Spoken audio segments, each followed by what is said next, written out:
Alright, welcome back to Day Traders. It's a beautiful but rainy day today here in PA. Sun is not shining, birds are still chirping.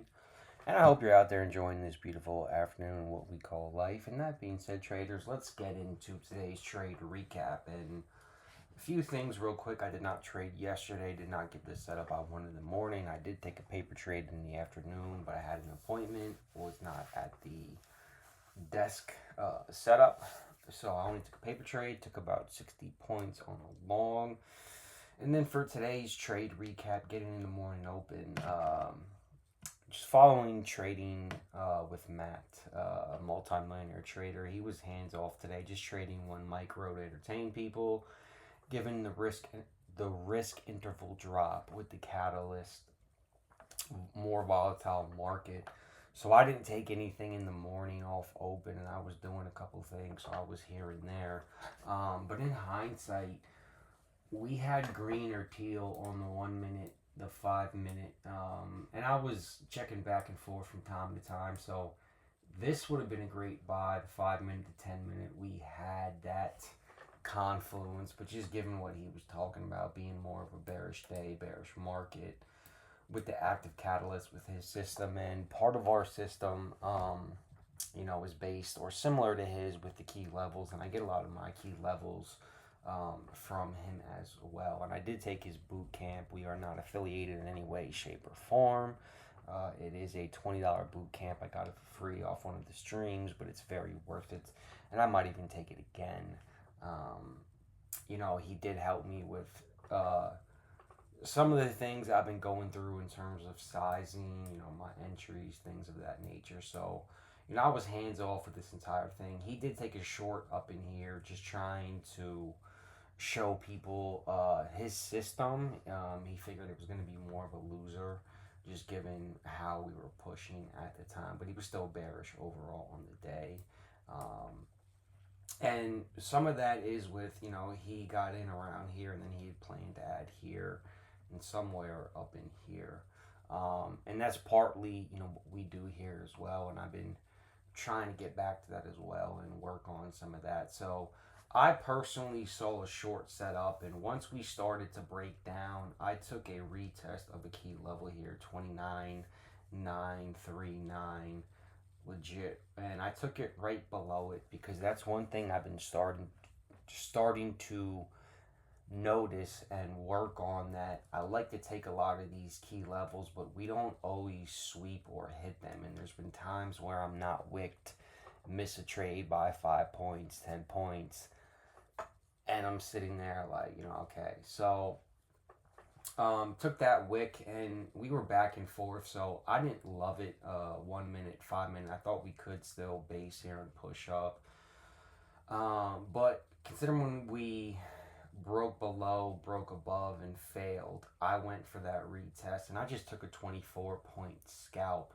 We did break down about another 75 points here. I was shooting for this range in here, which we did hit eventually, but just given the volatility of the market, and I was just kind of back and forth doing some things on my dual screen setup here, and I didn't even notice that I got wicked in.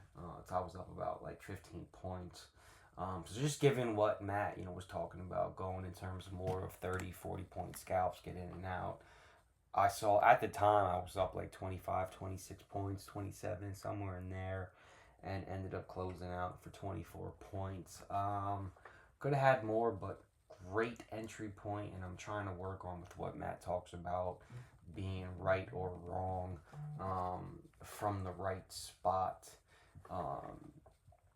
So that way you can mitigate risk. And then I went to the gym. We break down more. And the rest of the day here, you see we do have some push and pull on the indicators things lined up.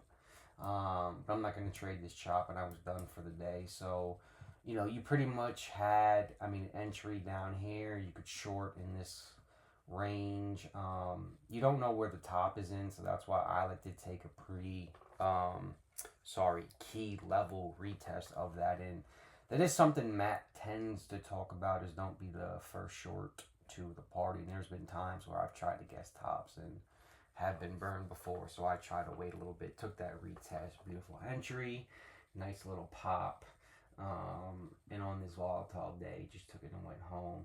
I do want to add, I did go over my process a lot more in depth over the weekend because I have gotten away from a few things, mainly this Bravo system of going long. And again, I forgot to look at this morning, but blue, green, yellow, you're green, you're blue here. That's all systems go, especially having the 5 minute, the 10 minute, the 15 minute all in alignment once we were getting to this part, this point. So I should have taken that. That's your 100, 200 points. I probably would have taken it into here or here, not this entire way, because you see, we really weren't getting above these 2 points, and we did break above a little bit, but came quickly back in this channel. So there's your entry there. You could take this short here, and then I was not here for this, but you know, this is you know, you're getting the red here, so you know, you could have had a trade here, trade here. So 1,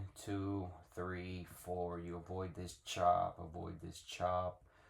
The double bottom, wait for that first, boom, boom, and then this is a key zone. I don't know if I would have taken this, but once you see like the double bottom here and you continue to hold this level, then you know that's where you go. But again, here in the 1 minute, you're in the purple. So again, you know, you don't know necessarily on that, but you know, your best trades for the day were here and here, and I got a part of this. But just getting back into so I gave the actual A and Y, a lot of my trades over the last 3 months, and it essentially told me with our system I have an edge on the market. I'm not delusional in terms of that. What the downfall has been is John having 2 or 3 days a month where he trades outside of the system, whether he revenge trades or breaks a rule, moves the stop, has a blow up day or two, and gives back a lot of the profits. So that's something that I had to remove.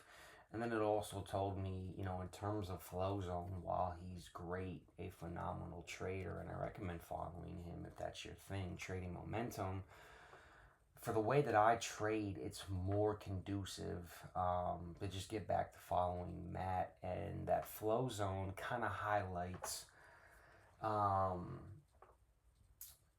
my worst habits and my biggest weaknesses, and I had to look back on that because he trades momentum, which is tough. He's got book actual map as well to see that order flow, but I'm a key level trader, and when you trade momentum, it's a bit harder to control and mitigate your risk, and at least for me, control my emotions. And looking back on things, you know, I was, you know, you could see that play out a lot. So just avoid that and just getting back to trading my key levels, following our Bravo system with the Bravo 9, the confluence, the blue, green, yellow. While it's very simple and aligned with all of our, you know, our TTM, the chart prime, the oscillator here, the 7, 8, 9 count as well, where you see 7, 8, 9, take those reversals. So just getting back to more of that system and